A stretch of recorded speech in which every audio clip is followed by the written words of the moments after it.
The Presidential Affairs Committee, chaired by Jessica Ababiku, has kicked off an inquiry into the alleged mismanagement of relief items which were meant to benefit vulnerable people in Karamoja sub-region. Proceedings started with an interface with members of parliament from Karamoja region, plus district chairpersons and municipality mayors from the same region. The political leadership of the Minister of Karamoja Affairs, the Minister and the Minister of State should actually, I don't know whether they have conscience. They should actually quietly immediately step aside and allow for the investigation. I'm told they have disappeared from their offices. In relation to the procured iron seats, in the petition, there is an allegation about diversion of the iron seats vis-a-vis the intended objectives, which were signed and agreed upon, where the region went ahead and got beneficiaries. So that is one of the things we are going to look at. 39 billion Ugandan shillings was appropriated by Parliament through a supplementary budget in December 2021, of which 22 billion was for procurement of goats, 8 billion for procurement of 100,000 iron sheets, while 9 billion was to support other related activities to restore peace in Karamoja. But members of the Karamoja parliamentary group, led by their chairperson, Lemigio Achia, told the committee that 8.2 billion is unaccounted for. As KPG, among other things, we are not privy, we cannot report, we are not privy to the utilization of the 8.2 billion, which the committee should interest itself. The 8.2 billion of the 9 billion for community mobilization.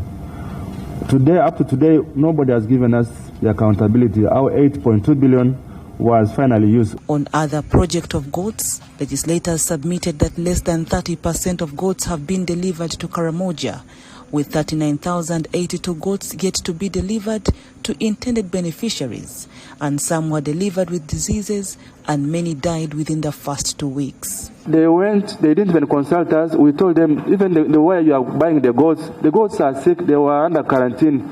Areas like Asanda, Gomba, they went and bought sick goats, which were known, and the Minister of Agriculture had put a quarantine there. Karamoja MPs pinned 9 ministers whom they accuse of sharing relief iron sheets meant for vulnerable people and reformed cattle rustlers in Karamoja. Leaders have called for a reprimand of all persons implicated in this scandal. Honorable Muriku Kaduchu, Honorable Rebecca Kadaga, Honorable Jacob Oboth, Honorable Rukia Nakadama, Honorable Matia Kasaija, Honorable Kitutu Mary Goretti herself, Honorable Obua Dennis Amson, Honorable Lugolobi Amos, Honorable Buino Chakulaga.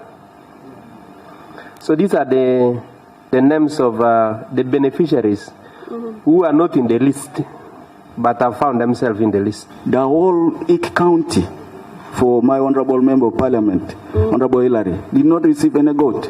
And so we are on fire. Members of the Presidential Affairs Committee discovered that Karamoja is being used by government officials to siphon public funds. People use Karamoja for sympathy. They use Karamoja to take advantage, to mobilize resources. But at the end of the day, what is done is totally different. Reasons to censure the ministers, whoever have been found to be culpable. This is a case that needs to be given attention to in as far as a censure motion in Parliament is concerned. The committee has tasked Karamoja MPs, district chairpersons and municipality mayors to furnish it with evidence on all claims put forward in the petition. Download the app on App Store or Google Play Store now. Vision Digital Experience, the future of media.